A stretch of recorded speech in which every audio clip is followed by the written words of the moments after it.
நம்ம எல்லாருக்குமே நம்ம படித்த படிப்புக்கு வேலை கிடைக்கணும், அந்த மாதிரி ஒரு வேலையில் போய் செட்டில் ஆகணும் அப்படிங்கிறது வந்து எல்லாருக்குமே வந்து உள்ள ஒரு ஆசை தான். ஆனால் அது வந்து எல்லாருக்கும் நடக்குதான்னு கேட்டாக்கா கிடையாது அது. ஏன்னாக்கா இன்றைக்கி உள்ள ஜாப் ஆப்பர்ச்சுனிட்டி அப்படிங்கிறது ரொம்ப கம்மி. அதுக்கு அதர்வே லைக் படித்தவங்களோட எண்ணிக்கை பார்த்தீங்கன்னாக்கா ரொம்ப ரொம்ப அதிகம்.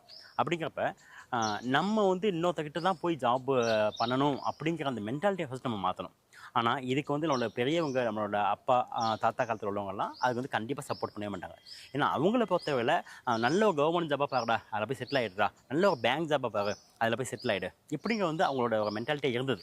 அது வந்து தப்புன்னு சொல்ல முடியாது. எனக்கா அன்னைய காலத்தில் வந்து படித்தவங்களோட எண்ணிக்கை வந்து ரொம்ப கம்மி, வேலைவாய்ப்பு வந்து ரொம்ப அதிகம்.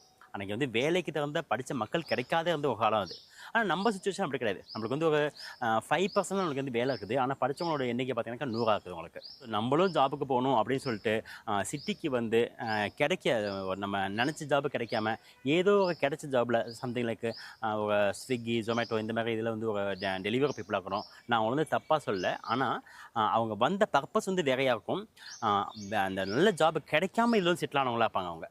ஒரு கேப் டிரைவராக இருக்கட்டும், செக்யூரிட்டி பீப்புளாக இருக்கட்டும், இந்த மாதிரி வந்து ஒரு கிடைச்ச ஜாபில் வந்து செஞ்சுக்கிட்டு நம்ம அதிலே செட்டில் ஆகி போயிட்டு திரும்ப விட்டு வெளியில் வர முடியாமல் ஒரு நம்ம இதெல்லாம் செய்யும்பொழுதே கிட்டத்தட்ட ஒரு 5-6 வருஷம் 10 வருஷம் கடந்து போயிட்டோம் அவங்களுக்கு. அதுக்கப்புறம் நம்ம வந்து அதை விட்டுட்டு இன்னொரு இடத்துக்கு வரணும்னு சொல்லி சொன்னாக்கா நம்மளால முடியாது.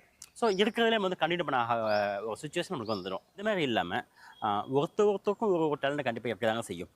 நம்ம தான் நம்மளோட டேலண்ட் வந்து என்னன்னு சொல்லி நம்ம வந்து தேடி பார்த்து அது வந்து சின்னதோ பெருசோ அதை பற்றி நம்ம வந்து வெளியில் சொன்னாக்கா அவங்க அடுத்தவங்க என்ன நினச்சிக்கோங்களோ இந்த மாதிரிலாம் நம்ம வந்து கவலைப்படாமல் ஏதாவது நம்ம ஒரு பிஸ்னஸ் ஆரம்பிக்கிறோம் சொன்னாக்கா அது வந்து சின்னதாக இருந்தாலும் சரி, பெருசாக இருந்தாலும் சரி, அது வளர்ந்ததுக்கு அப்புறம் தான் மற்றவங்க அதை பார்த்து இன்ஸ்பயர் ஆகுவாங்க.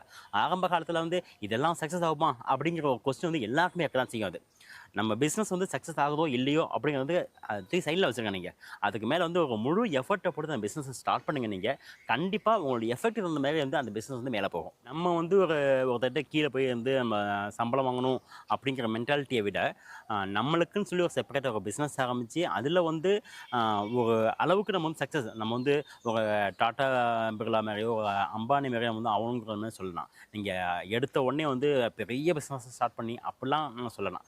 உங்களுக்கு இருக்கக்கூடிய பட்ஜெட்லேயோ, உங்களுக்கு இருக்க சுச்சுவேஷன்லையோ, நீங்கள் இருக்கக்கூடிய ஊரில் இருந்தோ உங்கள் பிஸ்னஸ் ஸ்டார்ட் பண்ணி அதை வந்து மேலே கொண்டு வந்தோம்னு சொன்னாக்கா அதில் இருக்கக்கூடிய ஆனந்தமே வேறு. நம்மளுக்கு ஒரு காலத்தில் வந்து பிஸ்னஸ் ஆரம்பித்தாங்கன்னு சொல்லி சொன்னாக்கா எந்த ஊரில் பிஸ்னஸ் ஆரம்பிக்கிறாங்களோ அந்த ஊர் மக்கள் மட்டும்தான், அந்த தெருவில் உள்ள மக்கள் மட்டும்தான் அவங்களோட கஸ்டமராக இருப்பாங்க. ஆனால் இன்றைக்கி வந்து அவங்களுக்கெல்லாம் இல்லாத ஒரு ஆப்பர்ச்சுனிட்டி நம்மளுக்கு வந்திருக்குது. என்னன்னு சொன்னாக்கா சோஷியல் மீடியா. நீங்கள் சோஷியல் மீடியாவில் வந்து உங்கள் பிஸ்னஸை போட்டிங்கன்னு சொன்னாக்காலே அது வந்து உலகத்தில் உள்ள எல்லா மக்களும் உங்களோட கஸ்டமர் தான். நீங்கள் வந்து அவங்களை எப்படி அட்ராக்ட் பண்ணுறீங்க, அவங்களோட ரெக்யூர்மெண்ட்